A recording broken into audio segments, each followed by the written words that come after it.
এরপরে আরেকটা জিনিসের কারণেও চিনে, আমাদের দুর্নীতির কারণে।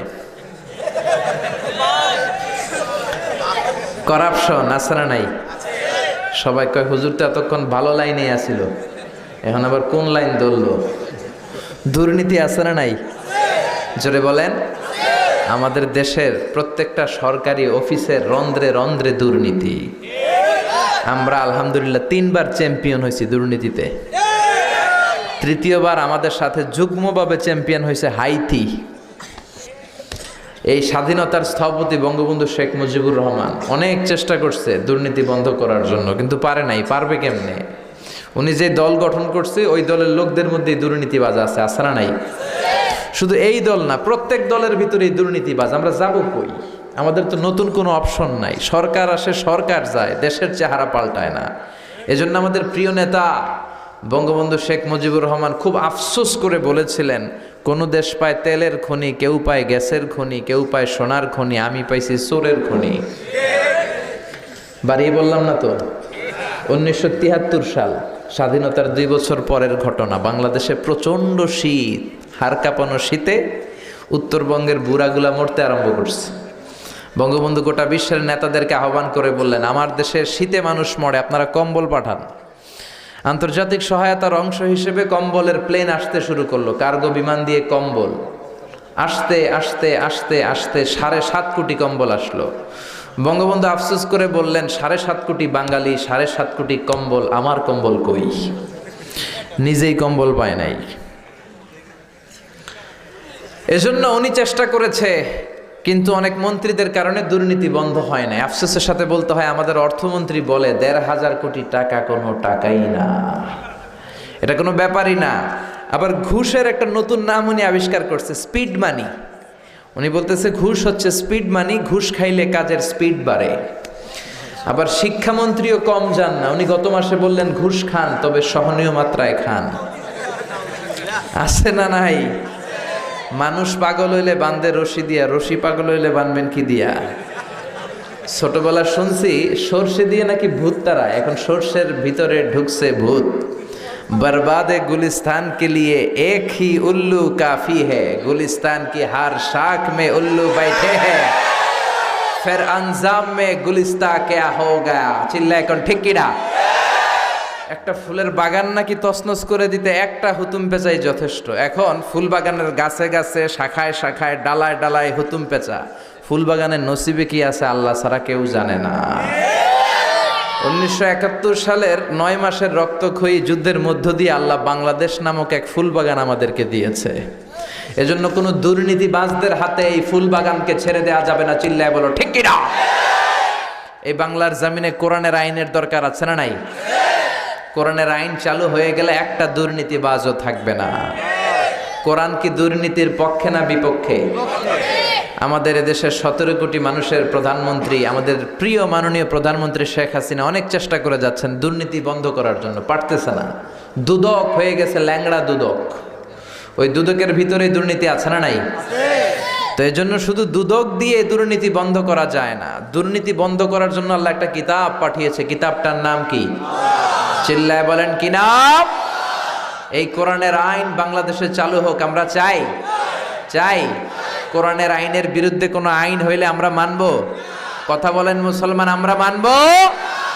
যেই কোরআনকে আল্লাহ আমাদের নাজাতের জন্য পাঠালেন, ওই কোরআন রে গালি দেয় এরকম বেয়াদব বাংলার জমিনে আছে না নাই?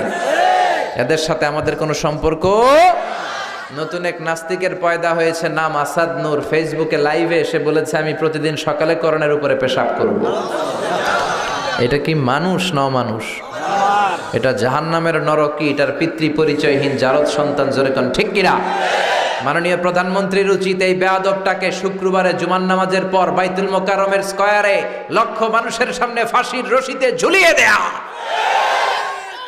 ইংল্যান্ডের আরেক বেয়াদব মুফাসসিল ইসলাম, সে শেল্টার দিচ্ছে লন্ডন থেকে এই বেয়াদবটাকে। গভর্নমেন্টের উচিত ইন্টারপোলের পুলিশের মাধ্যমে ওই বেয়াদবটাকেও ধরে আনা। আমরা এই কোরআনের জন্য পাগল। আমরা কোরআন নিয়ে বাঁচতে চাই, মরতে চাই। রাজি আছে মুসলমান? কারা কারা রাজি? দু হাত উঁচু করে আল্লাহর দেখা। লিল্লাহে তাকবীর, লিল্লাহে তাকবীর। এজন্য কোরআনের আইন চালু হলে আর দুর্নীতি থাকবে? কথা বলেন। দুর্নীতি থাকবে না, সুদ থাকবে না, ঘুষ থাকবে না, চাঁদাবাজি থাকবে না, টেন্ডারবাজি থাকবে না, খাদ্যে কেউ ভেজাল দিবে না, মাছে কেউ ফরমালিন দিবে না, ওজনে কেউ কম দিবে না, ইফটিজিং করার সাহস কেউ পাবে না। চিল্লায় বলেন ঠিক কিনা? এজন্য এই কোরআনের জন্য সবকিছু করতে রাজি আছেন তো? শুধু স্লোগানে নাকি ময়দানেও? স্লোগানে, ময়দানে, সব জায়গায় থাকার দরকার আছে না নাই? আল্লাহ আমাদেরকে তুমি কবুল করে নাও। দুর্নীতিমুক্ত বাংলাদেশ উপহার দাও। বাংলাদেশটাকে তুমি তোমার বরকত দিয়ে সিক্ত করে দাও। এজন্য সব জায়গায় আমরা বিসমিল্লাহির রহমানির রহিম দিয়ে কাজ শুরু করব। আর ছেলে মেয়েদেরকে এই ইসলামিক কৃষ্টি, কালচার, তাহজিব, তামাদ্দুন শিখাতে হবে। না শিখালে ওরা শিখতে পারবে না, আর না শিখালে আপনিও আল্লাহর পাকড়াও থেকে ছাড়া পাবেন না। আল্লাহর সিস্টেম হচ্ছে আল্লাহ ধরে না, কিন্তু ধরলে ছাড়ে না। ধরে না, ধরলে আল্লাহ। বিশ্বাস হয়? বিশ্বাস হয়? রাজা মেহার আদর্শ এতিমখানা ও হাফিজিয়া মাদ্রাসার উদ্যোগে বার্ষিক তাফসিরুল কোরআন ও দোয়ার মাহফিল 24 জানুয়ারি 2018 বুধবার বাদ আসর হতে আপনাদের এই প্রোগ্রাম। সভাপতি আলহাজ মোহাম্মদ ফজলুল হক সাহেব, চেয়ারম্যান তানজিমুল মিল্লাত ট্রাস্ট, রাজা মেহার, কুমিল্লা। উনি আসতে পারে নাই না? অসুস্থ। আল্লাহ ওনাকে সুস্থ করে দেখ। প্রধান অতিথি আলহাজ জাহাঙ্গীর আলম সাহেব, চেয়ারম্যান, রাজা মেহার ইউনিয়ন পরিষদ দেবিদ্দার। চেয়ারম্যান সাহেব মনে আসতে পারে নাই, উনি ঢাকায়। আমরাও সবাই ঢাকা চলে যাই, চলেন। অনেক জায়গায় প্রধান অতিথিরা থাকে না, আসলে ব্যস্ত থাকে তো। জনপ্রতিনিধিদের অনেক কাজ, অনেক দায় দায়িত্ব, এগুলো ছাড়তেও পারে না। আবার ওনাদের নাম না দিলেও হয় না, একটা বরকতেরও দরকার আছে না নেই? তো আল্লাহ তাদেরকে কবুল করুক। আরো জোরে পড়েন আমিন। আমাকে রেখেছেন প্রধান বক্তা, আপনাদের শুকরিয়া। অনেক কিছু লাগাইছেন আমার নামের আগে, মাশাআল্লাহ, আপনারাও কম না।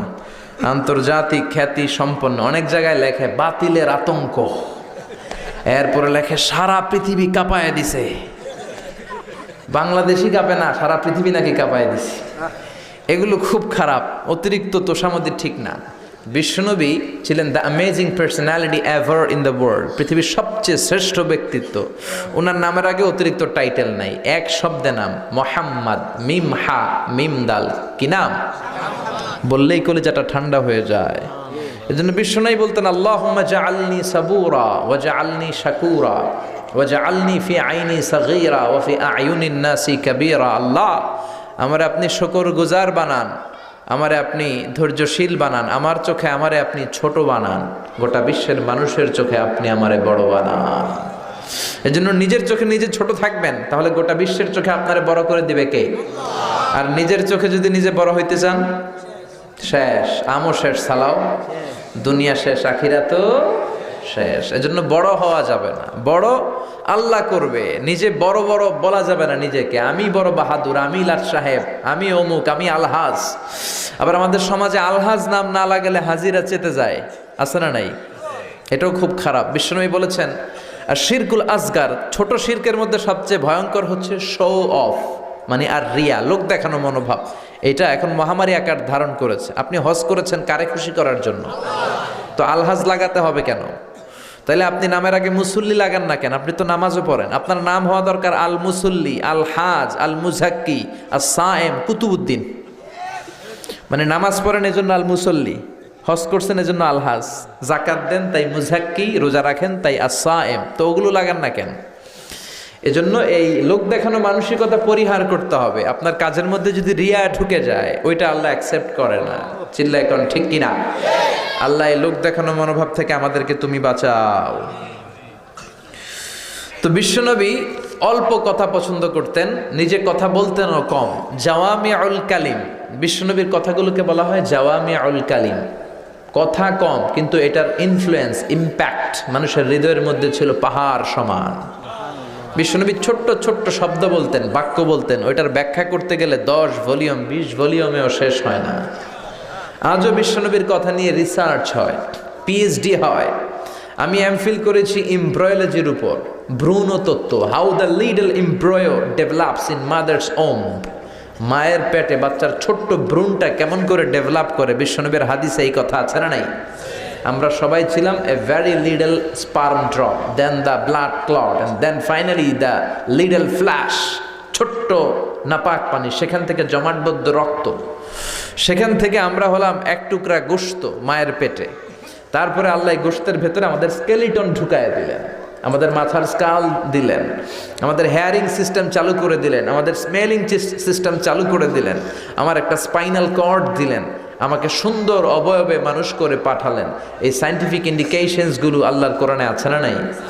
জোরে বলেন। এজন্য এই কোরআনের ভুল যারা ধরতে যায় তাদের নিজেদের জীবনের বড় ভুলটা আল্লাহ ধরিয়ে দেয়। চিল্লা এখন ঠিক কিনা? ডক্টর মরিস বুকাইলি 5 বছর আরবি শিখে কোরআনের ভুল ধরতে চাইছে, তো অনেক চেষ্টা করে ভুল আর খুঁজে পায় নাই। সে বলতে বাধ্য হয়েছে, কোরআনের ভুল ধরতে এসে আমি আমার নিজের জীবনের ভুলটাই খুঁজে পেয়েছি।